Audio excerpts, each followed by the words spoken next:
Assalamualaikum. Saya dari Grup 8 akan membentangkan kesukarelaan, pelaksanaan dan pemantauan serta isu-isu berbangkit. Saya memperkenalkan ahli kumpulan, Natasha, Atikah, Maria, saya sendiri dan Hafizah.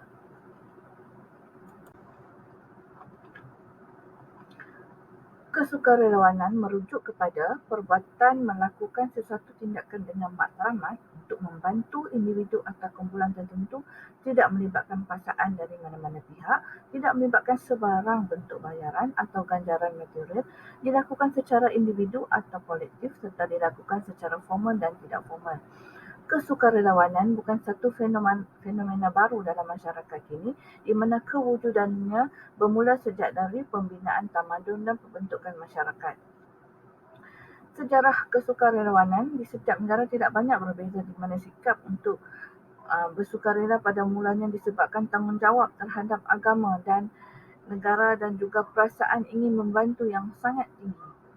Kesukarelawanan muncul dalam setiap masyarakat dalam bentuk yang berbeza bergantung kepada sejarah, ideologi, politik, sosio-ekonomi dan budaya sesebuah negara. Tragedi kemanusiaan yang berlaku seperti peperangan, konflik politik, kemelesetan ekonomi serta bencana alam mendorong kepada tindak balas individu dan masyarakat untuk terlibat dalam kesukarelawanan. Justru itu, penglibatan dalam kesukarelawanan bukan lagi bersifat lokaliti dan setempat, tetapi bersifat global yang merentasi sempadan negara, budaya, agama dan masyarakat. Kesukarelawanan merupakan satu isu global yang semakin mendapat perhatian kerana kepentingannya kepada individu, masyarakat dan negara yang tidak lagi kita pertikaikan. Sumbangan kesukarelawanan kepada individu dapat dilihat menerusi aspek pembangunan personal, sosial, kemahiran, kerjaya dan akademik.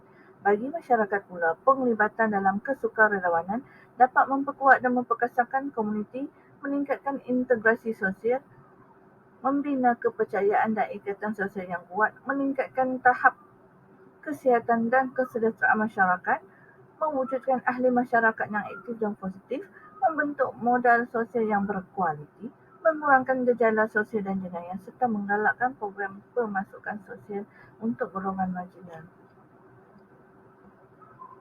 Selain menyumbang kepada pembangunan diri dan masyarakat, kesukarelawanan juga turut menyumbang kepada aspek pembangunan negara dengan membentuk sebuah negara bangsa yang kuat dan maju serta membina masyarakat demokratik. Kesukarelawanan berkesan untuk mencapai matlamat pembangunan milenium, terutamanya di negara-negara membangun yang menggariskan 8 matlamat utama, iaitu membasmi kemiskinan, tegar dan kebuluran, mencapai pendidikan asas jagat, meningkatkan persamaan jantina dan memberi kuasa kepada golongan wanita,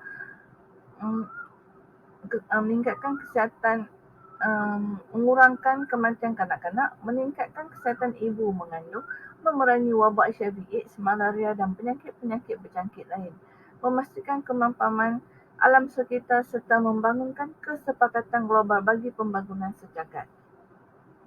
Okey, di sini kita ada tiga konsep kesukarelawanan.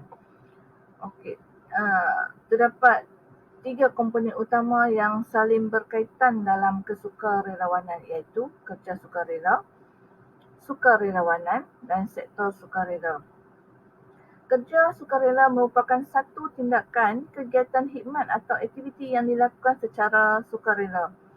Sukarelawan pula merupakan manusia individu atau kumpulan yang terlibat dalam melakukan kerja sukarela. Sektor sukarela merupakan hal-hal berkaitan permuafakatan atau organisasi sukarela melibatkan kumpulan, kelompok, rangkaian, jaringan, pertubuhan, pergerakan dan sebagainya yang terlibat dalam kerja atau tindakan sukarela. Takrifan kesukarelawanan yang digunakan pakai pada hari ini adalah terbentuk daripada gabungan ketiga-tiga komponen tersebut.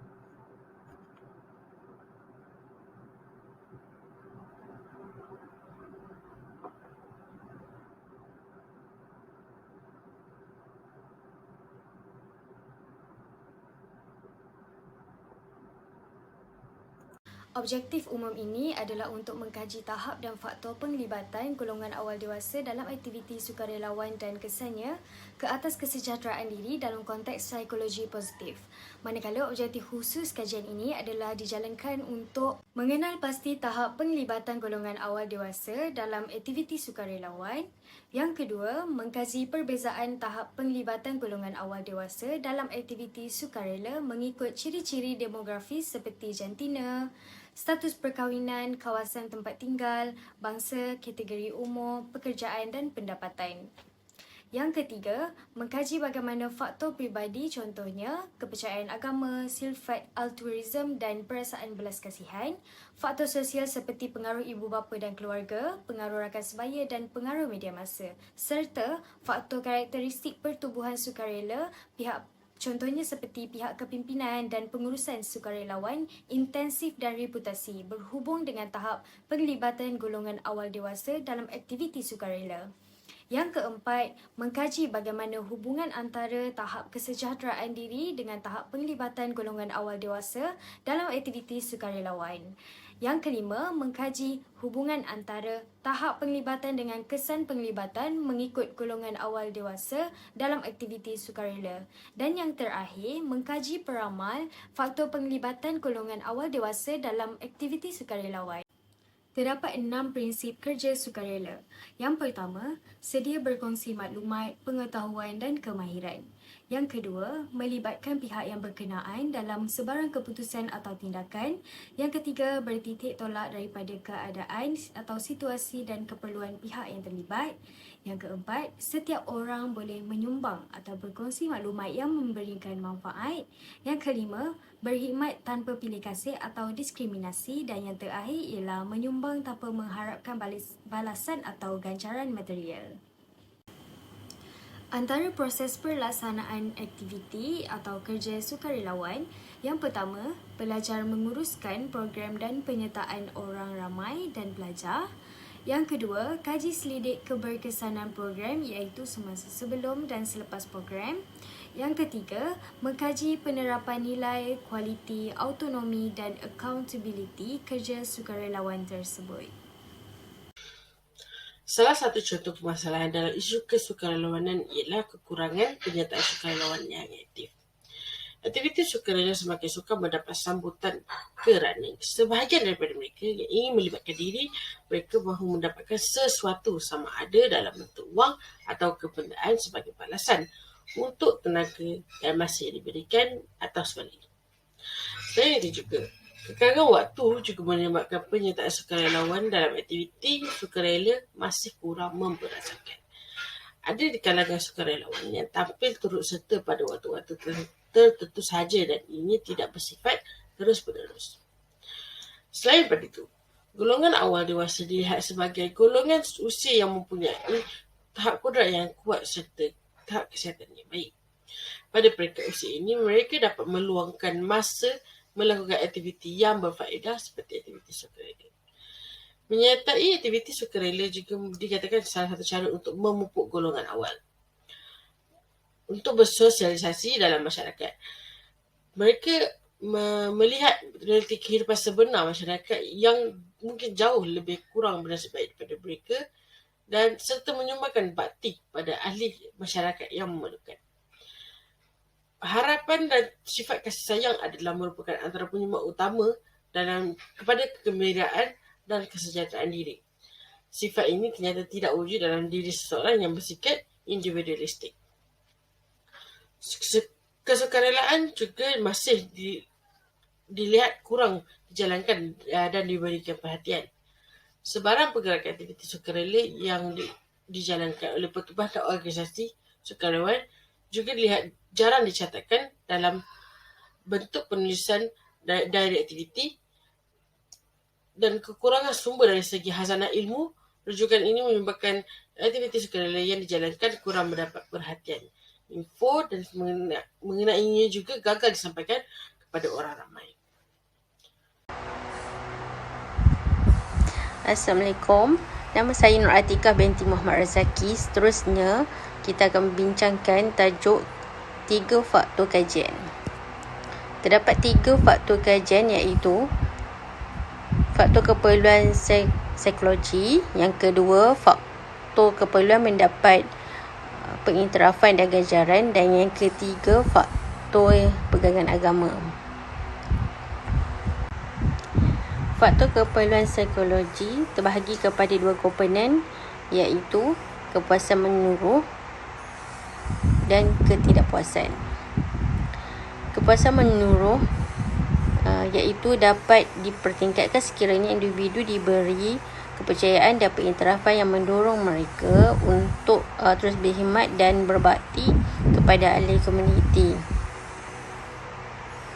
Ketidakpuasan iaitu meliputi aspek hubungan interpersonal yang lemah, kurang penyediaan dan suasana bekerja yang tidak merangsangkan, menyebabkan seseorang individu kehilangan motivasi untuk terlibat dengan aktiviti kesukarelawan. Menurut Bloomberg 2011, beliau menjelaskan bahawa faktor ini dapat menggalakkan seseorang individu untuk terlibat dengan aktiviti kesukarelawan. Bahkan aktiviti ini juga dapat mengisi masa lapang serta mengurangkan perasaan bosan dan kesunyian. Menurut Brand dan Warrell 2021 menjelaskan, yang pertama, meningkatkan harga diri. Yang kedua, membina personaliti diri yang unggul. Yang ketiga, menyumbang kepada kemahiran penyelesaian masalah yang baik. Bagi memenuhi matlamat sosial. Menurutnya lagi, pertama, prihatin terhadap keperluan orang lain. Yang kedua, keinginan memahami corak kehidupan masyarakat sejagat. Yang ketiga, kesediaan untuk mencari pengalaman baru dalam kehidupan. Menurut beberapa kajian, Dalton 2009, matlamat untuk menjadi sukarelawan iaitu matlamat altruistik. Yang kedua, matlamat sosial. Yang ketiga, matlamat harga diri. Dan keempat, matlamat peranan. Seterusnya, faktor keperluan mendapat pengiktirafan dan ganjaran. Yang pertama, meningkatkan tahap kepuasan diri. Yang kedua, membantu membina potensi diri yang utuh. Yang ketiga, mempertingkatkan keupayaan diri sendiri untuk menenangi konflik kepada masa hadapan. Yang keempat, mewujudkan penampilan diri yang lebih dramatik dan menyeluruh. Selain itu, individu yang bekerja akan menerima ganjaran dalam bentuk gaji. Sebaliknya, sukarelawan mendapat ganjaran dan penghargaan kepada orang awam berdasarkan daripada pertolongan yang dihulukan oleh mereka.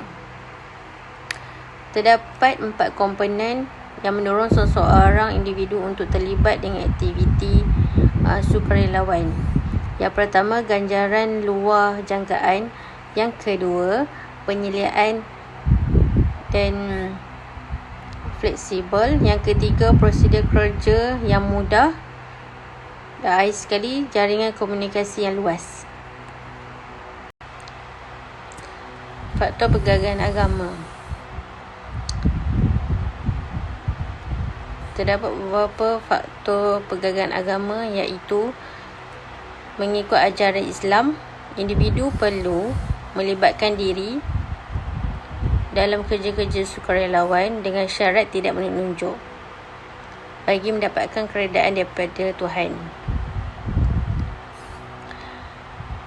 Seterusnya, penganut Buddha percaya bahawa kehidupan ini akan lebih bermakna sekiranya melibatkan diri dalam perlakuan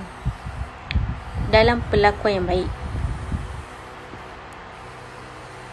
Mengikut ajaran Hinduisme menjelaskan bahawa setiap perlakuan manusia sama ada baik atau buruk akan dibalas semula dengan kebaikan dan sebaliknya. Selain itu, faktor pegangan agama, individu yang aktif melibatkan diri dalam organisasi keagamaan serta mempunyai pegangan agama yang kuat dikatakan mempunyai nilai yang positif.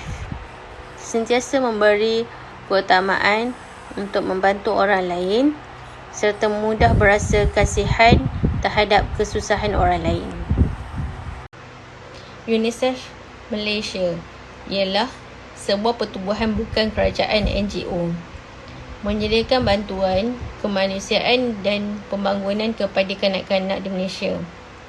Dia merupakan ahli gabungan tabung kanak-kanak Pertubuhan Bangsa-Bangsa Bersatu.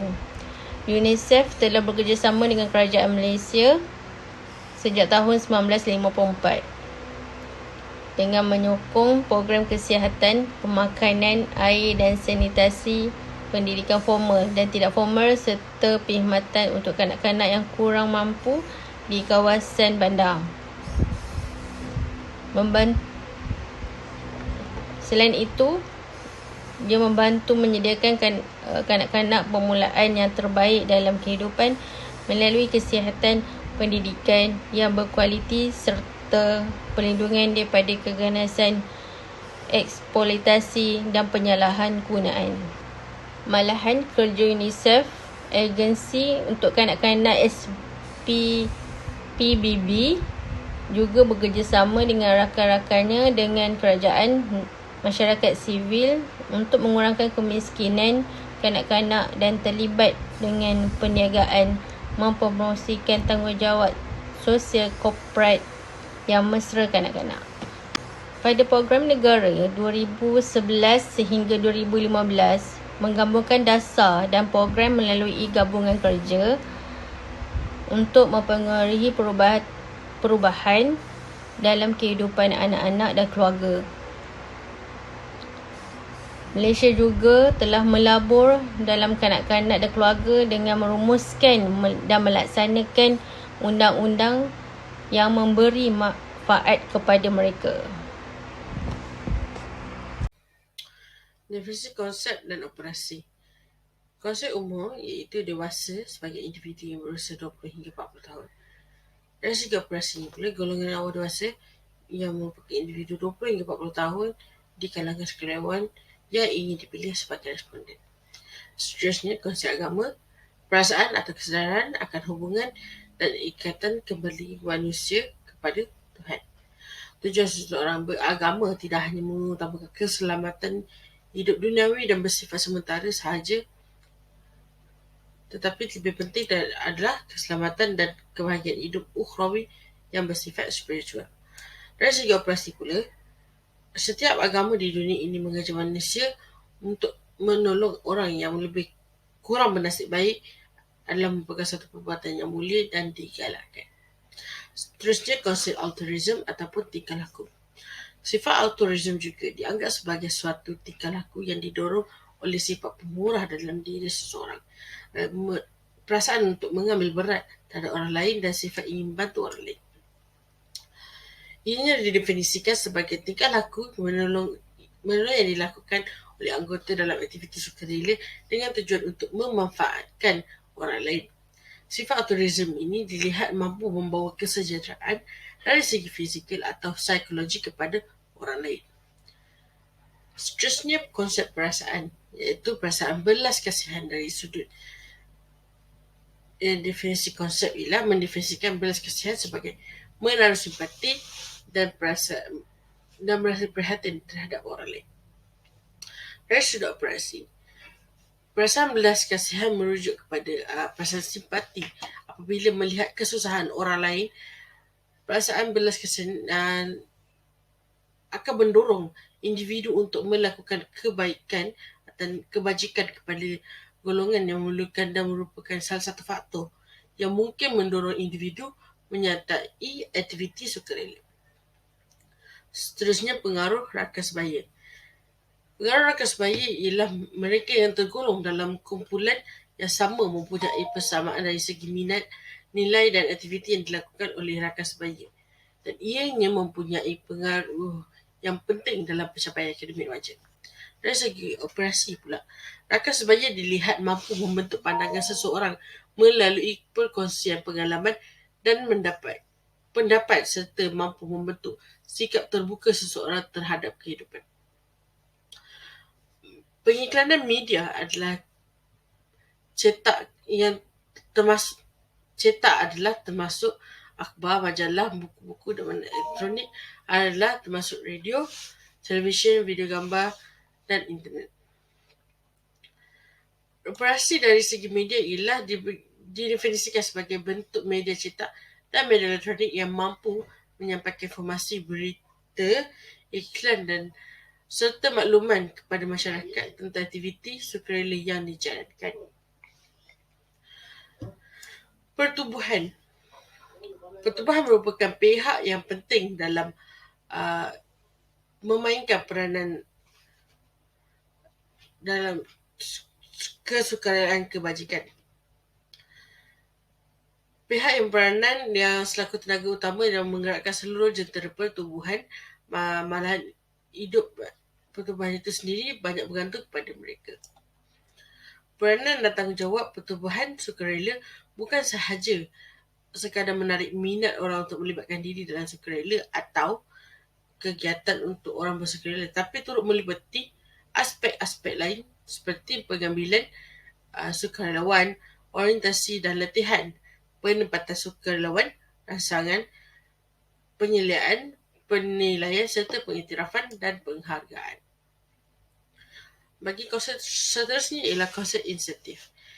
Konsep insentif adalah sebagai satu penghargaan yang dari pihak pertubuhan sukarela yang dikaitkan dengan prestasi.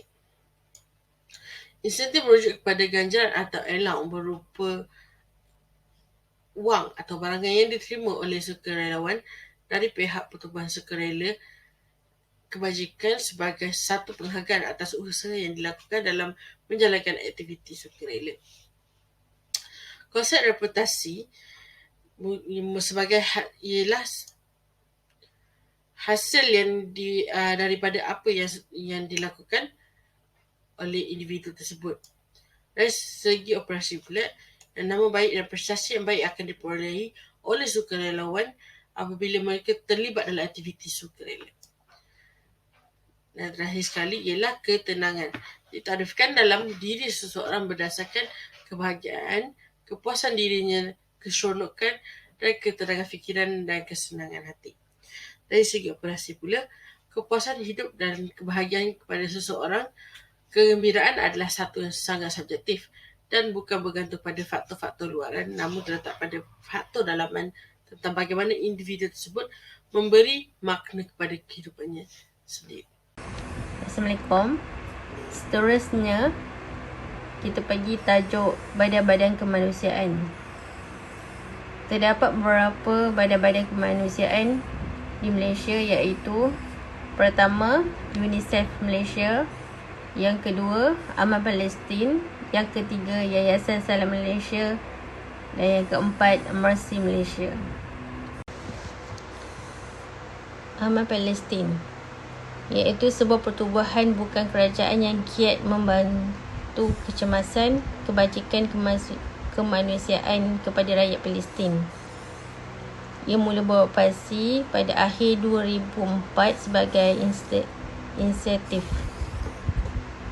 Selain itu, ia membantu dan menyalurkan sumbangan untuk menjaga kebajikan dan hak kemanusiaan rakyat Palestin. Untuk memastikan setiap ringgit yang didermakan oleh rakyat Malaysia tidak sahaja sampai, malah kesemua bantuan tersebut dapat dimanfaatkan sebaik mungkin di Palestin.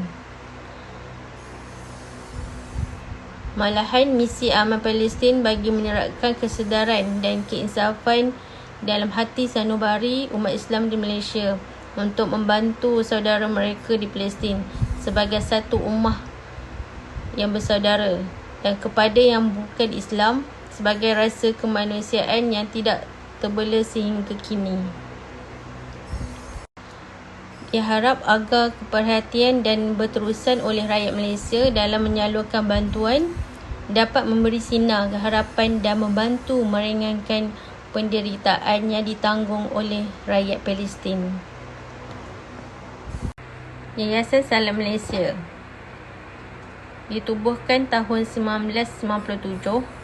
Ia berfungsi sebagai bukan badan kerajaan, menawarkan kerja-kerja sukarelawan di Malaysia dan di luar negara.